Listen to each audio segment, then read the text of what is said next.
तो हेलो प्यारे बच्चों, आज हम लोग वर्ग 8 के प्रश्नावली 3.2 का सॉल्यूशन देखने वाले हैं, जिसपे आप देख पा रहे हैं कि आपके सामने पहला प्रश्न है कि निम्नलिखित आकृतियों में x का मान ज्ञात करना है। अपने पास दो फिगर है, एक आकृति एक है a है और एक आकृति b है। देखिए, तो इसीलिए मैंने आपके लिए आकृति बना के रखा है। देखो, ये प्रश्नावली 3.2 का वर्ग 8 का आकृति पहला है। इसका हम लोग x का मान कैसे निकालते हैं वो देखेंगे। तो इसमें करना क्या आपको मेरे प्यारे बच्चों, हल लिख देंगे और क्या करेंगे। देखो, हल लिखने के बाद देखो, एक कोई भी जो क्या होता है, बहुभुज जो होता है उसमें उसके जितने भी बाह्य कोण बनते हैं उन सब का योग जो होता है वो क्या होता है, 360 डिग्री होता है। ठीक, तो इसमें देखो, एक कोण यहाँ बन रहा है, एक कोण यहाँ बन रहा है, एक कोण यहाँ बन रहा है, मतलब कि इसमें 3 कोण है। तो तीनों कोण का योग जो यहाँ पे होगा वो कितना होगा, 360 डिग्री होगा। ये मत सोचना कि त्रिभुज के तीनों कोण अंदर में होता है, ठीक है, तो वो 180 होता है। इसमें बाह्य कोण है, कोई भी बाह्य कोण हो, त्रिभुज हो चाहे वो, ये देखो एक और फिगर मैंने बना के रखा है। ये देखो, इसमें 1 2 3 4 5 भुजा है, ठीक है, पंचभुज है। ठीक, तो कोई भी बाह्य कोण का जो होगा, जितने भी बाह्य कोण होंगे उस सारे का योग क्या होगा, 360 डिग्री होगा। ठीक, तो चलो आप देखते हैं इसके हल को। तो यहाँ पे 1 2 3 है, तो पहला क्या हो जाएगा, x हो जाएगा। उसके बाद प्लस ये कितना है, 125 डिग्री है। फिर ये भी कौन सा कितना है, ये भी 125 डिग्री है, और तीनों मिलाकर कितना हो जाएगा, 360 डिग्री हो। 3 हो 5 हो उससे मतलब नहीं है, पूरा बाह्य कोण का योग याद रखना हमेशा 360 डिग्री होता है। ठीक, तो ये x का x हो जाएगा।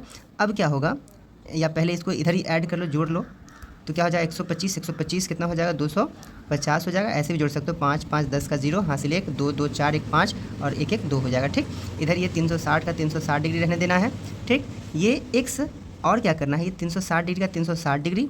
अब 125 को इधर लाओगे दाएं तरफ तो माइनस का 150 डिग्री हो जाना है। ठीक, ये 150 डिग्री प्लस में था, इधर लाएँ तो 150 डिग्री माइनस का हो गया। ठीक, 0 से 0 गया तो 0 हुआ, 6 से 5 गया तो 1 हुआ, और 3 से 2 गया तो 1 हुआ। मतलब मेरे प्यारे बच्चों, ये जो हमें x का मान निकालना था वो अपना कितना आ गया, 110 डिग्री आ गया। ठीक है, वीडियो पॉज करके इसे नोट आउट कर सकते हो और लिख सकते हो। ठीक है, अब चलो दूसरे पे हम लोग आते हैं, दूसरे प्रश्न पे। ये अपना क्या है, बी फिगर है। जो पहले क्वेश्चन का यहाँ देख लो, पहले क्वेश्चन का जो आकृति बी जो था उसका हम लोग हल देखने वाले हैं। ठीक, तो देखो यहाँ पे अपने पास कितने कोण हैं, 1 2 3, यहाँ पे कुछ नहीं है तो बाहर में देखो, एक चीज़ बताता हूँ आपको, यहाँ पे अगर 90 डिग्री है तो बाहर में भी कितना होगा, 90 डिग्री ही होगा। ठीक है, ताकि एक सीधी रेखा पर 180 डिग्री का कोण बनता है, जिसको हम लोग रैखिक युग्म बोलते हैं। ठीक, और ये क्या है, यहाँ पे भी तो 60 डिग्री है, तो 1 2 3 4 और यहाँ पे कितने हैं, 5, मतलब 5 कोण है। नंबर मैंने पहले बता दिया कि 4 हो 5 हो 10 हो उससे मतलब नहीं है, जितने भी बाह्य कोण हैं उन सब का योग कितना होगा, 360 डिग्री होगा। ठीक, तो चलो फिर इसको भी हम लोग देखते हैं। तो यहाँ पे देखो, ये x का x हो गया, यहाँ से x से स्टार्ट करता हूँ। यहाँ पे इसके लिए मैंने बताया क्या लिखना है आपको, 90 डिग्री लिखना है। ठीक, और यहाँ पे कितना है, प्लस 60 डिग्री है, और यहाँ पे भी कितना है, ये भी कितना है, ये भी अपना 90 डिग्री का ही सिंबल है। ठीक है, चिन्ह क्या है, 90 डिग्री का है, तो ये भी 90 डिग्री, और ये कितना डिग्री है, 70 डिग्री। तो सब मिला के मैंने कितना बताया आपको कि बाह्य कोणों का योग याद ही कर जाना, बाह्य कोणों का योग कितना होता है, 360 डिग्री होता है। ठीक, अब चलो x का x रहने देते हैं। ठीक है, अब क्या करना है, यहाँ पे जोड़ लो, 0 0 0 0, ये मतलब ये 0 0 0 0 4 शून्य है, तो सारे के सारे शून्य हो जाएंगे। ठीक, अब देखो 7 और 9 16, 16 6 22, और 22 और 9 जो होगा मेरे प्यारे बच्चों कितना होगा, 31 होगा। कितना होगा, 31 होगा। ये प्लस का प्लस और इधर 360 का 360। ठीक है, अब चलो क्या करना है, अब क्या करना है, ये x का x रहने दो, और क्या करोगे, 360 का 360, अब ये 310 इधर जाएगा तो माइनस का 310 डिग्री हो जाएगा। ठीक है, आई बात समझ में। अब देखो, ये x का x रहेगा, और 360 से 310 गया तो कितना हो जाएगा, 50 डिग्री। मतलब ये जो अपना x था इसका मान कितना आ गया, 50 डिग्री आ गया। ठीक है, तो उम्मीद है कि आपको वीडियो समझ में आई होगी। वीडियो समझ में आया, पसंद आया तो लाइक करो, शेयर करो और सब्सक्राइब भी करो। और अगले वीडियो में जो बचे हुए क्वेश्चन है वो भी मैं डाल दूँगा। ठीक है, और एक साथ ऐड भी करके डाल दूँगा। तो मिलते हैं नेक्स्ट वीडियो में, जब तक के लिए bye bye, good night, take care.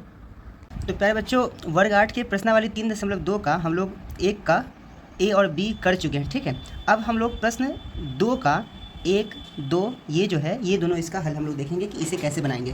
प्रश्न कह रहा है मेरे प्यारे बच्चों कि एक सम बहुभुज के प्रत्येक बाह्य कोण का माप ज्ञात कीजिए। प्रत्येक बाह्य कोण, जैसे ये सब बाह्य कोण था ना, ये सब बाह्य कोण जो था, इसी टाइप का कह रहा है कि प्रत्येक सम बहुभुज, कि प्रत्येक बाह्य कोण का माप ज्ञात कीजिए जिसमें पहला बोल रहा है कि उसकी 9 भुजा होनी चाहिए, 9 भुजाओं वाला समबाहुभुज होना चाहिए, और एक कह रहा है कि 15 भुजाओं वाला क्या होना चाहिए, समबाहुभुज होना चाहिए। जैसे देखो यहाँ पे 1 2 3 ये 3 भुजाओं वाला है, ठीक। यहाँ पे 1 2 3 4 5 ये समबाहुभुज नहीं है, लेकिन कितना है, 5 भुजा वाला है, ठीक। उस तरीके से हम लोग को क्या करना है, 9 भुजाओं वाला जो समबाहुभुज है उसके प्रत्येक बाह्य कोण को निकालना है, ठीक। तो देखो इसके लिए आपको करना क्या होता है, क्या करेंगे आप लोग बच्चों, ये प्रश्न 2 है, प्रश्न 2 का 1 हम लोग देख रहे हैं, ठीक। आपको क्या निकालना है, बाह्य कोण निकालना है। तो जब भी बाह्य कोण निकालना हो तो बाह्य कोण आसानी से क्या लिख दो, और क्या करो, आपको करना क्या है, 360 ऊपर दे देना, और नीचे में क्या करना, जितनी भुजाएं हों, ठीक। जैसे पहला क्या बोला है, पहला बोला है कि 9 भुजा होनी चाहिए, ठीक है। तो 9 भुजा है तो आपको क्या करना है, 9 से मतलब भुजाओं की संख्या से क्या कर देना है, भाग कर देना है, ठीक। तो अब इसको भाग करेंगे आप तो कितना होगा, 9 चौक 36, और ये 0 का 0 मतलब 40 डिग्री। मतलब ये हुआ कि जो 9 भुजाओं वाले जो समबाहुभुज होंगे उसका प्रत्येक बाहर का कोण जो होगा वो कितना होगा, 40 डिग्री होगा। जैसे 40 डिग्री होगा, जैसे देख लो ऐसा, ऐसे जैसे मान लो कि 1 है, 2 है, 3 है, 4 है, 5 है, 6 है, 7 है, 8 है, मतलब 9 अगर भुजा खींच लेते हैं और उसका ये सब ये जो बाहर का एक कोण जो होगा बाहर का, ठीक, वो कितना होगा, 40 डिग्री होगा। कहने का मतलब ये है, ठीक। यहाँ पे 9 है, एक और भुजा है, ठीक है, इसको देख लो। अब उसी तरीके से दूसरा क्वेश्चन कह रहा है इसमें कि बाह्य कोण निकालना है आपको, लेकिन इसमें होना क्या चाहिए कि बाह्य कोण निकालना है, लेकिन कह रहा है कि भुजाओं की संख्या कितनी होनी चाहिए, 15 है। तो 360 का 360 रहने दो, और क्या करो, यहाँ पे 15 से भाग कर दो। तो 15 से भाग करोगे तो ये क्या हो जाएगा, 15 दूनी 30, अब बचेगा 6, तो इसमें जाएगा 60, 15 चौका 60, मतलब कि 24 डिग्री, ठीक है। तो इसके प्रत्येक बाह्य कोण कितने हो जाएंगे, बाह्य कोण 24 डिग्री हो जाएंगे, ठीक। उम्मीद है समझ में आ रहा होगा। समझ में आ रहा है तो लाइक करते चलो, ठीक है। आगे हम लोग अब तीसरे क्वेश्चन को देखेंगे।